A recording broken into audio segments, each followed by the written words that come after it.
Wolves head coach Gary O'Neill sacked yesterday, less than 3 days after the club appeared to give him full backing. The straw that broke the camel's back was a 2-1 defeat to Ipswich on Saturday, leaves the club 19th in the Premier League, ahead of a massive game with Leicester next weekend. Portugal's Victor Pereira, who currently manages in Saudi Arabia, already being touted as the replacement. Joining me now for a bit of reaction to this, season ticket holder Mark Griffiths and Dazzling Dave from Always Wolves Fan TV, both of whom were at Molineux on Saturday. Morning to you both.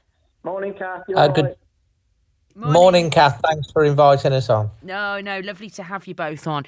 So, you were both there. Mark, just describe it because, I can imagine it wasn't the best place to be honest.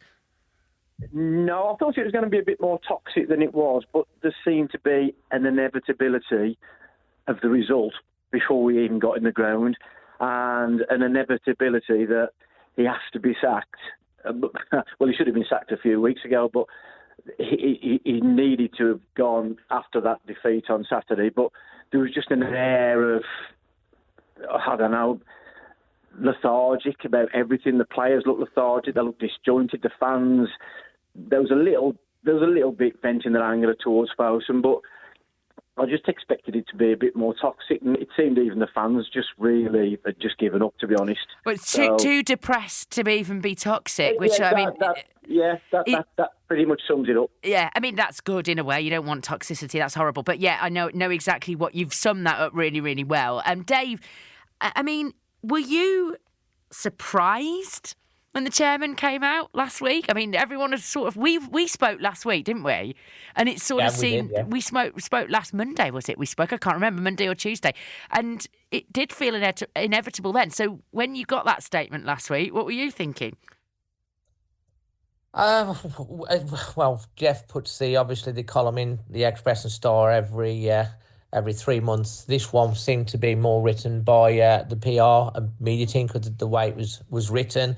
I mean, it was the inevitable sort of like pat on the back from the chairman. It's a classic, in it, full support, and then 3 or 4 days later, it's gone. But to be honest, I do agree with what Mark's sentiments. He should have gone a long way before that. There was some toxicity in the stand at the weekend, but it wasn't as bad as it could have been. But there was still, it was still really starting to bubble under. And to be honest, the scenes that we've seen at the end of matches from the players themselves, the ill discipline was an embarrassment, really. And it happened with Lamina, the captain, the week before. Obviously, he got stripped of the captaincy. And then you saw the scenes with Rayan Ait-Nouri being literally thrown down the tunnel by Craig Dawson and Matthias Cunha as well. And, and then Gary's come out in his press conference and has absolved himself of any blame. It just had to change. It needed a reset. It needed a circuit breaker, because I think Mark will agree, we were literally sleepwalking into relegation. I mean, not a happy place to be. So, Mark, I mean, new year, new start. That's kind of what you've got to be thinking now. Exactly that. As Dave just said, things have got to change, and the players losing their discipline. Obviously, Gary had lost the plot in the dressing room. They couldn't control the players. They all looked disjointed. Something needed to happen, because Dave was right, we're sleepwalking into relegation. And I think I know we're not getting any new players just yet. We might get some in January. But a new manager coming in kind of gives the fans a little bit of spark. It might give the players a little bit of spark, fresh ideas. And it's something, it looks cut and dried who it's going to be, but there's still an air of excitement about who's coming in and what they're going to do. And it gives the fans a lift, and hopefully that relays onto the pitch, and it gives the players a lift, and we might see a reaction as early as Sunday against Leicester. Well, yeah, I mean, there could be a little bit of bounce back you get after an announcement like this. Could happen, Dave. So what's your Christmas? What do you want for Christmas from Father Christmas as a Wolves fan?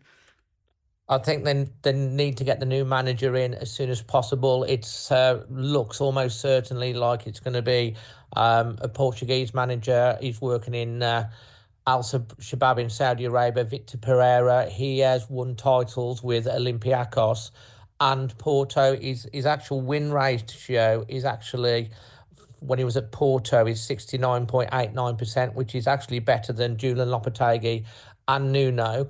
He is said to be a bit of a strict disciplinarian, but he's also got apparently good emotional intelligence, and he does speak multiple languages.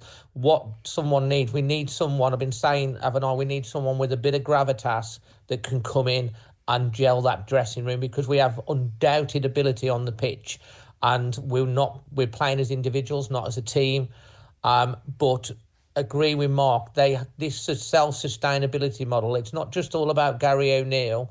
There has been mistakes made further up the tree, and they need to massively back this manager and invest in 2 or 3 Premier League oven-ready players in January, and not the end of January. It needs to be at the beginning to give them enough time, and especially the defence.